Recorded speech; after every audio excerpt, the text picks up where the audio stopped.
Good morning. My name is Scott McGinnis, and I'm a neurologist at Mass General and at the Brigham. And it's my pleasure to speak to you today on research to develop treatments for frontotemporal dementia, Alzheimer's disease, and related disorders.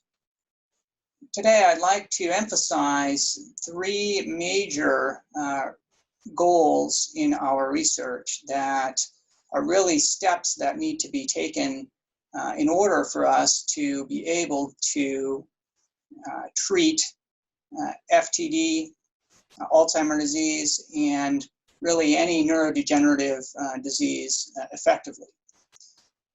The first of these goals really relies on the principle that our disorders are really diseases that we define by looking under the microscope and characterizing the types of misfolded proteins that we see. We refer to this as neuropathological diagnosis, and that's where we feel the disease-modifying treatments will come from. We need to intervene on the actual neuropathological disease processes. But the first point is that in order to do that, we need to reliably be able to identify these misfolded proteins in the brains of our patients reliably. And we'll talk a little bit about how we're doing at that so far, and what additional progress needs to be made in order for us to achieve this goal. The second goal is to better understand the mechanisms of these diseases. And a part of this understanding is really obtaining a better understanding of how these specific misfolded proteins that we'll talk about relate to the progression of the diseases. How important the proteins themselves are the proteins toxic? Do they damage the brain? Or should they be viewed more as a byproduct of other processes that are unhealthy for our cells? And obviously that step is very important in understanding and developing specific treatments, which is really the third key research goal. And the most important one is to identify which treatments we can give to patients in order to try to slow down or hopefully stop the diseases right in their tracks. Dr. Dickerson in his talk gave a background about how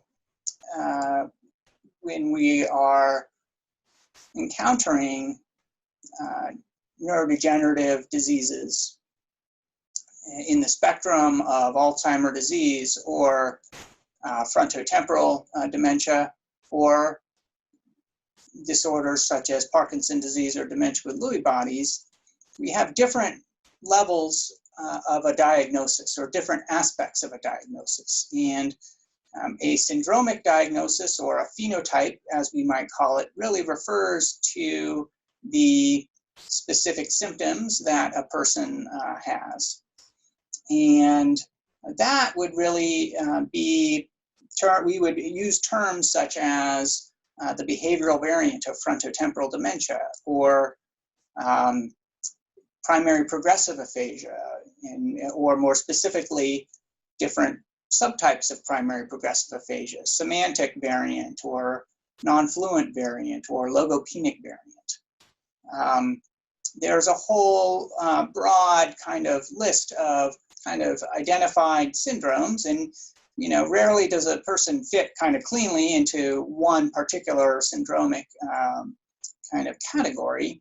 But by and large, we identify these collections of symptoms, and we try to predict from those presentations what we are likely to be dealing with in the brain at a microscopic level, and specifically what types of misfolded proteins would we see if we were to actually look at the brain. And in the past, really our only way to know what this neuropathology would be to either biopsy the brain, which is really not ideal because it's an invasive procedure, for one, that has risks. And then also it really only gives a limited sample of tissue, which may or may not capture the key elements. And if you are actually capturing it, it may only be for one very specific part of the brain rather than looking at the whole brain. So really, by and large, our definitive diagnoses historically have been made through examining the brain after a person dies by a brain autopsy. And when we are dealing with FTD, and what we call frontotemporal lobar degeneration, which is the neuropathological spectrum of conditions that associates with FTD, we still have to rely on these brain autopsies to be confident in our diagnosis. But taking a step back, we can identify different types of misfolded proteins, and some of which are the proteins that define Alzheimer's disease neuropathology, and namely beta amyloid, which forms something called a plaque. And then there's a specific type of tau associated with Alzheimer's disease that forms a neurofibrillary tangle. This is the Alzheimer's disease hallmarks of Alzheimer's pathology. And then in the frontotemporal lobar degeneration, FTLD, we have different protein associations. One is called TDP-43, which is also a protein that is associated with amyotrophic lateral sclerosis, but can sometimes be associated with frontotemporal dementia as well. And then a different type of tau that really falls into the spectrum of FTLD, and then less commonly a protein called FUS, or fused in sarcoma protein. So these collectively would kind of constitute the FTLD pathologies. And then to be really complete and understand kind of our neurodegenerative cognitive disorders, we would also include Lewy bodies, which are the proteins associated in Parkinson's disease, but also in dementia with Lewy bodies. And very frequently, we encounter vascular disease in the blood vessels as a co-pathology, or a pathology that occurs in conjunction with some of these pathologies. So these are really the diseases that we are trying to develop disease-modifying therapies for.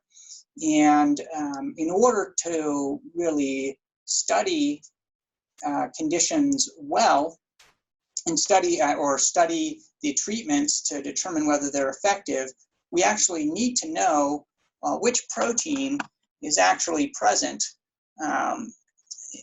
in the sample of patients that we're actually trying to treat.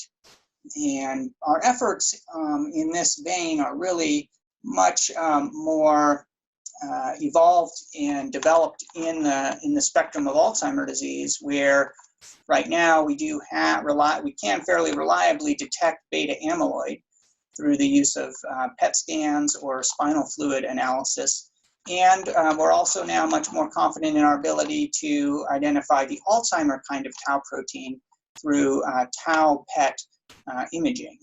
And so right now our current stage of ability is really to fairly confidently rule in Alzheimer pathology. And when we see a patient who doesn't have these Alzheimer biomarkers, then we can infer that we're dealing with non-Alzheimer pathology. But in order for us to really move forward, we need to actually more confidently rule in these other conditions, both whether it's alpha-synuclein, the protein that makes up Lewy bodies, or some of these other proteins, TDP-43, the FTLD type of tau, or the fused in sarcoma protein. So towards this end of better developing kind of our ability to identify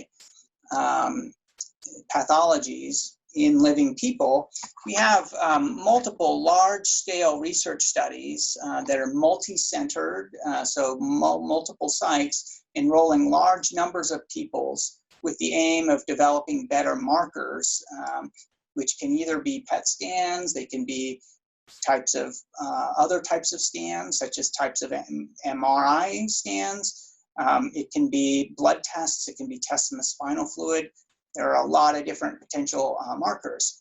And in the area of Alzheimer's disease, really it set the stage for this type of study with something called the Alzheimer's Disease Neuroimaging Initiative, which is now in its third iteration, but has very successfully demonstrated the model and the proof of concept that this type of study can really yield some excellent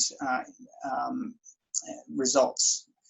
We also have a newer study, the LEAD study, Longitudinal Early Onset Alzheimer's Disease Study Protocol, which is really focused on identifying the unique aspects of Alzheimer's disease as it occurs in younger people, people younger than age 65.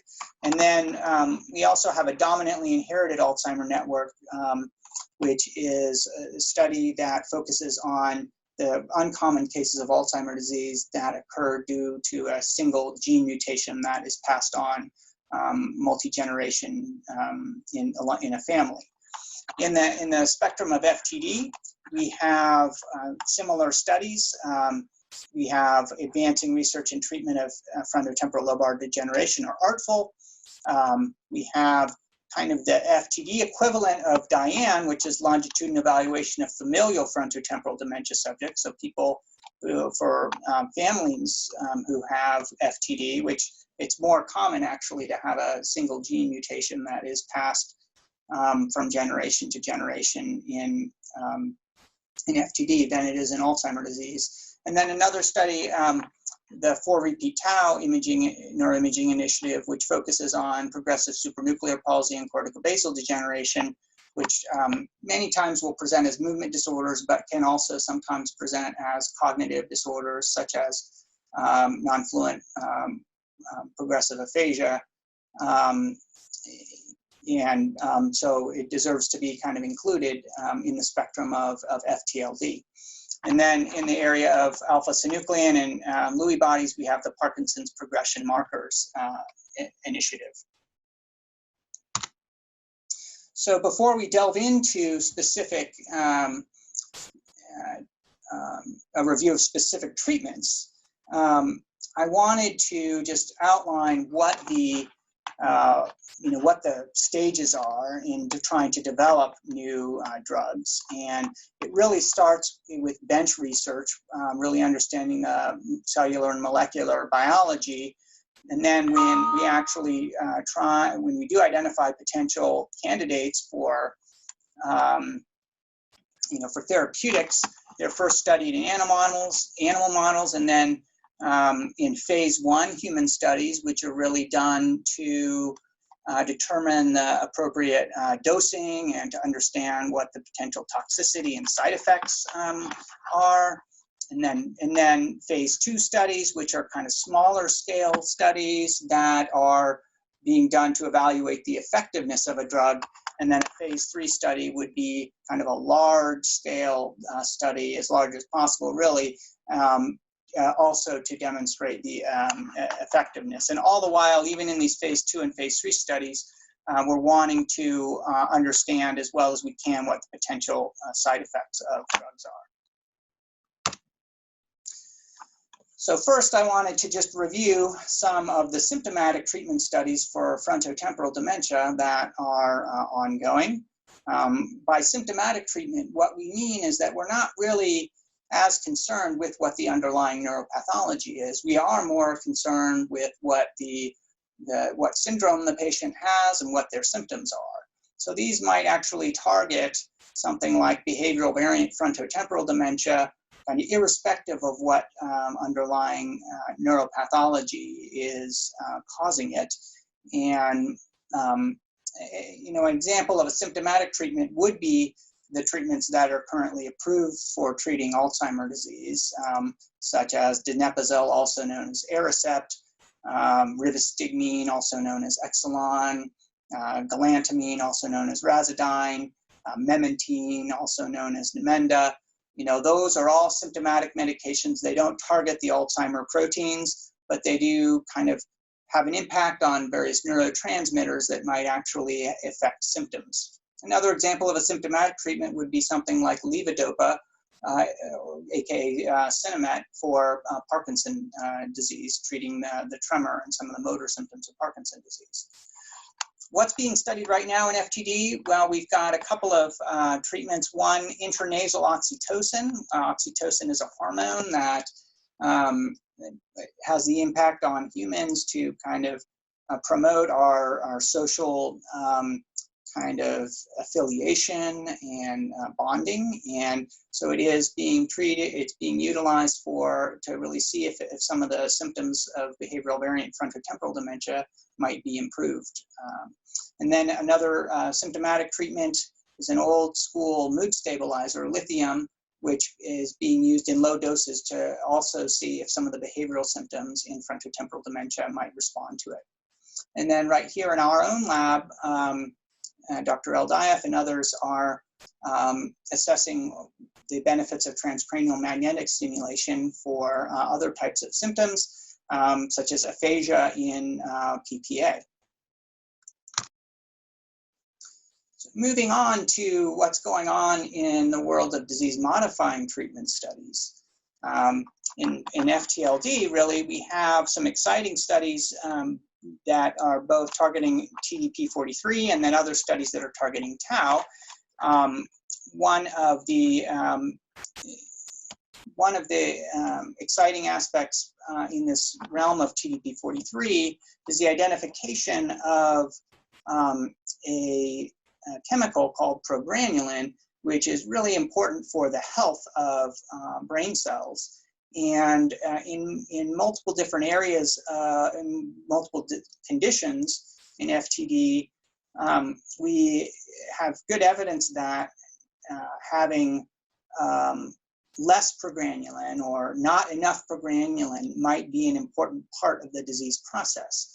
And so Alector Pharmaceuticals is a company that has developed an antibody that actually binds to and deactivates a protein that leads to degradation of progranulin, which increases the progranulin levels. And this is being studied in a phase 1 study of for actually healthy people who carry the granulin gene mutation. And so we know that they will eventually develop frontotemporal dementia because of this granulin gene mutation, and trying to intervene early before they develop symptoms to boost their progranulin levels to really determine whether this is going to be an effective treatment strategy. And then there's also a phase 2 open label study to evaluate the safety of long-term dosing of this very same compound. And so right now we're really just understanding kind of what the impact of the compound is on the progranulin levels, both in the blood and in the spinal fluid. And then later on, we're also learning just how well tolerated the medication is. And later on, we'll be able to determine really whether this treatment strategy is effective to help with symptoms. There's been more work in recent years just on targeting the tau protein through antibodies. Antibodies, as you know, our immune system makes antibodies to clear out things that we don't want from our body.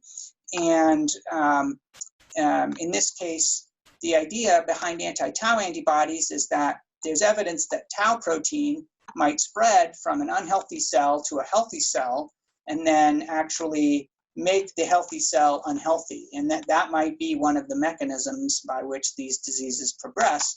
And so the strategy is to give an antibody that binds to the tau protein and then actually clears it out, preventing it from spreading from one cell to another.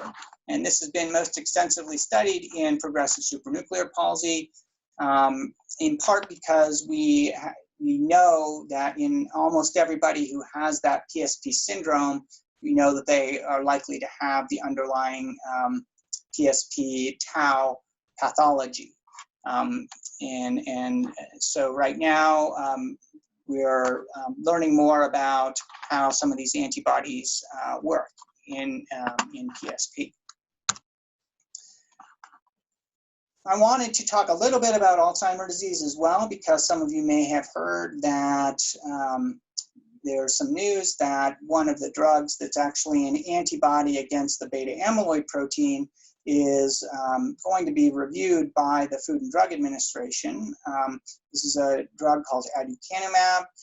It's a product from Biogen, and they went back and reviewed some data from 2 large phase 3 clinical trials and determined that people who received the highest dose of aducanumab appeared to benefit in one of those 2 studies. Now, we don't necessarily know whether the FTD is just going to take this information and kind of approve it so that doctors can go ahead and prescribe the drug, or whether we might actually need more information from more research studies to actually, before the FDA reaches a decision. Right now, everything's a little bit on hold because of the whole COVID-19 pandemic, but we should be receiving more word later in the year about this. And I'll mention that this is applicable to some of our patient population in the FTD unit, particularly people who have posterior cortical atrophy, which is kind of a visual variant of Alzheimer's disease in many cases, or people who have the logopenic variant of primary progressive aphasia, which also in many cases is associated primarily with underlying Alzheimer's disease neuropathology.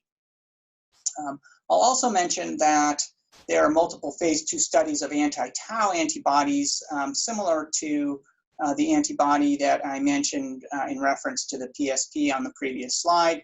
Again, tau is a protein that can be associated with Alzheimer's disease and also with FTLD. There are different types of tau in these different conditions, and the clinical therapeutic research is investigating tau therapeutics both in Alzheimer's disease and in non-Alzheimer dementias.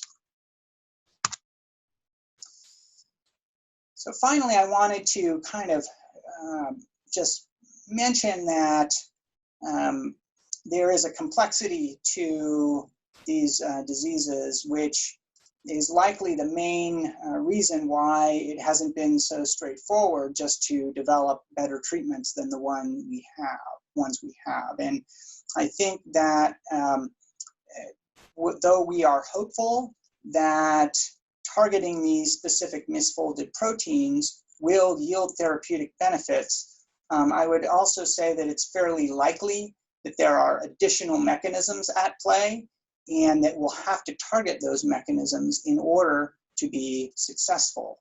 And it's also likely that there are subsets of patients with a particular condition in whom different aspects of cellular health and cellular processing are preferentially affected by the diseases. And so some of these general categories would be the degradation of proteins, the metabolism of DNA and RNA, the assembly and functioning of microtubules, which are part of the kind of infrastructure of a cell for transporting proteins.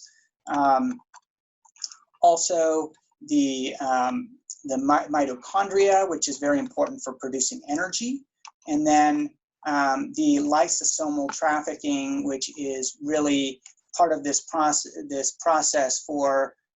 by which cells actually get rid of waste products.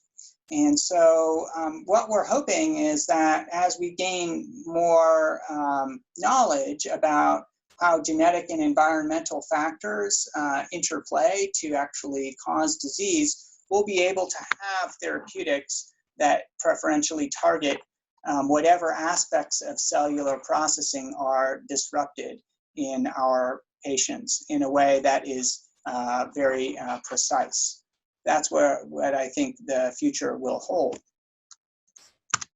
So right now, I just wanted to thank everybody, thank those of you who especially are participating in our therapeutic research studies, because as I mentioned, unless we are able to identify the misfolded proteins, and until we are actually able to understand how those proteins relate to both to symptoms and the progression of disease, this is what we need to develop better treatments. So unless we actually achieve those goals, it will be very challenging to develop that third and most important goal, which is really developing effective therapeutics.